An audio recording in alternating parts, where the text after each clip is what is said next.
He stood up mid-toast, glass trembling just enough to pass for nerves, not guilt. "Check her purse," my father-in-law barked. "She stole my Rolex. $20,000. It's gone." The room froze. My husband didn't hesitate. He yanked my bag from the chair and dumped it onto the white linen tablecloth. Lipstick, wallet, keys, nothing else. Gasps, silence. Then his voice, low, venomous. "She probably hid it already." That's when I saw her, by the dessert table. A shadow of a smile, curved just for me. His mistress. She didn't need champagne to toast. She was already drunk on my humiliation. And in that moment, I stopped being his wife. We met 10 years ago, when love was still an unbroken mirror. He was magnetic, reckless in ways that felt like freedom. I believed him when he said I was different, special. I traded certainty for adventure, and for a while, it worked. I built a home with him. I memorized the way he laughed in his sleep. I carried the weight of his failures as if they were mine, patching holes in his pride before anyone else noticed. But men like him only borrow loyalty. They don't keep it. The first crack appeared 6 months ago. A message on his phone, half deleted. "Can't wait until tonight." He said it was work. The perfume on his shirt said otherwise. I didn't confront him. Confrontation is wasteful. Silence is sharper. I learned her name from a hotel receipt. I learned her face from the reflection in his sunglasses. She was younger, yes, but cheap wine pretending to be vintage always is. What cut deeper wasn't the affair. It was the ease, the carelessness. As if I were furniture in his life, solid, dependable, invisible. That night, when his father accused me, I understood. This wasn't random. It was strategy. A Rolex planted, an accusation rehearsed. My husband's instant betrayal wasn't surprise. It was performance. They wanted to soil my name before I left the table. What they didn't know was that I'd already begun rewriting the script. 2 months earlier, I had started moving pieces. Quietly, methodically. I opened a separate account under my maiden name. Redirected business contacts, gently, as though adjusting a mirror.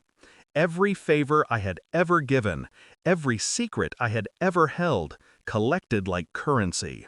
I hired a private investigator, not for proof of the affair. I didn't need it, but to trace the money he siphoned from our joint accounts to impress her.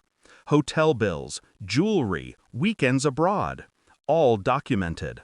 And then the papers. Divorce, prenup clauses, financial disclosures. He had forgotten that in his arrogance, he once insisted on protecting his assets. What he failed to notice was the clause that punished infidelity. Every receipt I collected became a nail in his financial coffin. I smiled when I signed the final page. Revenge doesn't always come with fire. Sometimes it comes in quiet signatures and neat legal ink. Back at the anniversary dinner, I stayed silent. He searched my eyes for panic, but found calm instead. That unsettled him more than denial ever could. The guests shifted uncomfortably. His father muttered. The mistress smirked. And my husband, the man who once swore I was his anchor, looked like he'd been caught adrift. "Nothing?" a guest whispered. "Nothing," another answered. The room's weight turned on him, not me. Suspicion sticks easier to the accuser than the accused. I leaned in close, voice low enough only for him. "Check your pocket." His face blanched. He patted his jacket, then froze. I didn't need to see it to know. The Rolex was right there, planted poorly like all his lies. Gasps erupted. His father's eyes widened. The mistress stopped smirking. And my husband, my betrayer, looked small for the first time in his life. I didn't wait for explanations. I gathered my things, keys, wallet, lipstick, and left. In the weeks that followed, the avalanche began. His father distanced himself publicly, claiming ignorance.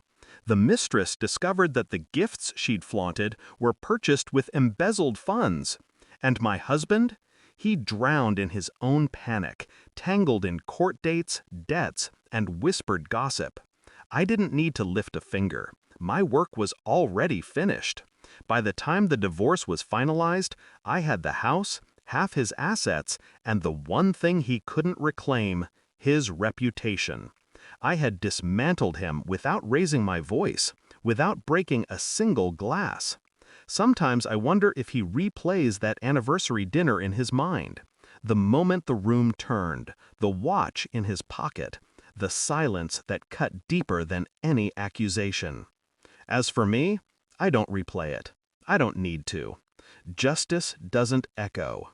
It settles, and I've never slept better.